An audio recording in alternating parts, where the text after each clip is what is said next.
خواب نقل کر دیا احمد بن حنبل کا خواب جی، فضائل اعمال میں لکھا ہے احمد بن حنبل کو خواب میں اللہ کی زیارت ہوئی تو اللہ نے سے پوچھا انہوں نے کہ تیری بارگاہ میں قرب کا ذریعہ کیا ہے؟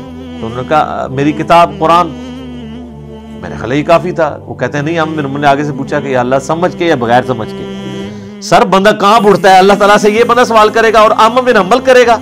چلے آپ کا کوئی جاہل عالم کر لیتا تو سمجھ آتی کہ اس بونگے کو پتہ ہی نہیں ہے۔ احمد بن حنبل کو تو قرآن کا اسلوب نہیں پتا تھا کہ قرآن اس لیے نازل ہوا کہ بغیر سمجھ کے، جو قرآن چیخ چیخ کے کہہ رہا ہے کہ وَأُوحِيَ إِلَيَّ هَذَا الْقُرْآنُ لِأُنذِرَكُمْ بِهِ وَمَنْ بَلَغَ، اے نبی تم فرماؤ قرآن اس لیے مجھے وحی کیا گیا میں اس کے ذریعے تمہیں نصیحت کروں، جس تک یہ قرآن پہنچے وہ بھی اس کے ذریعے نصیحت کرے۔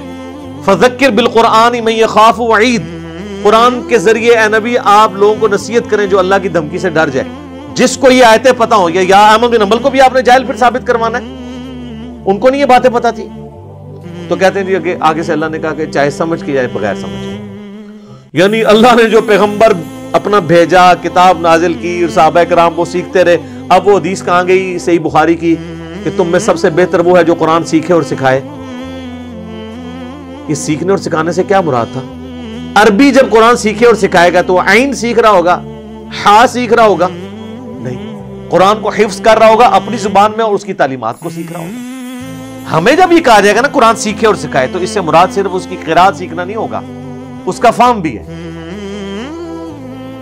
اگر فہم آپ نہیں سیکھتے تو آپ کو وہ سارے فضائل حاصل نہیں ہوں گے۔ تم میں سب سے بہترین وہ ہے جی، اس طریقے سے بخاری مسلم میں حدیث ہے کہ دو ہی لوگ ہیں جن پہ رشک کیا جا سکتا ہے، ایک وہ جسے قرآن کا اللہ نے علم دیا ہو اور وہ خود بھی عمل کرتا ہو، لوگوں کو بھی سکھاتا ہو، اور دوسرا جسے اللہ تعالیٰ نے مال دیا ہو وہ اللہ کی راہ میں خرچ کرتا ہو۔ یہ دو ہیں اس قابل کہ اگر کسی نے حسد کرنا جائز ہوتا، جسے آپ رشک کہہ لیں پازیٹیو حسد کو، تو ان لوگوں پہ جائز ہوتا کہ یار اللہ تعالیٰ ہمیں ایسا بنا دے۔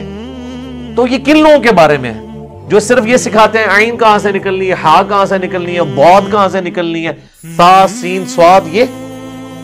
اور آپ حیران کن بات دیکھیں، جن علماء کو یہ ترجمہ آتا ہے نا قرآن کا، یہ عربی آتی ہے، ان کو عین ہا نہیں آتی، وہ پنجابی میں قرآن پڑھ رہے ہوتے ہیں، اور جن کو قرات آتی ہے ان کو ترجمہ نہیں آتا۔ دیکھا آپ نے فرق؟ ایک پاسو چپ کر رہے ہیں دوسرے پاسے نکل جاتا ہے، دوسرے پاسو کر رہے ہیں دوسرے پاسے نکل جاتا ہے، سارے انہوں کمبائن کرو۔ بہت کم حافظ قرآن ہیں جن کو ترجمہ آتا ہے، اور بہت کم علماء ہیں جو قرآن صحیح پڑھ سکتے ہیں۔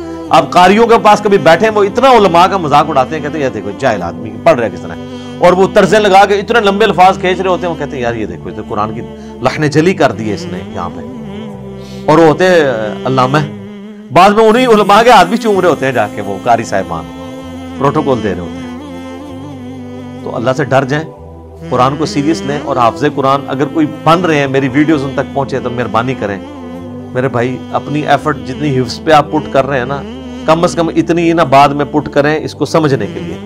ادروائز پھر یہ ایک ایسی کتاب ہے کہ جو یعنی ایک مظلوم کتاب ہے، آپ بھی ظالموں میں شامل ہو جائیں گے۔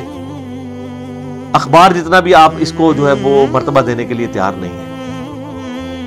اللہ تعالیٰ کو کیا قیامت والے دن منہ دکھائے؟ میں تو صرف ایک رو رو کے عرض ہی کر سکتا ہوں کہ مرنے سے پہلے اے مسلمان کر لے اس پہ غور، کتابوں کا خدا اور ہے، بابوں کا خدا اور۔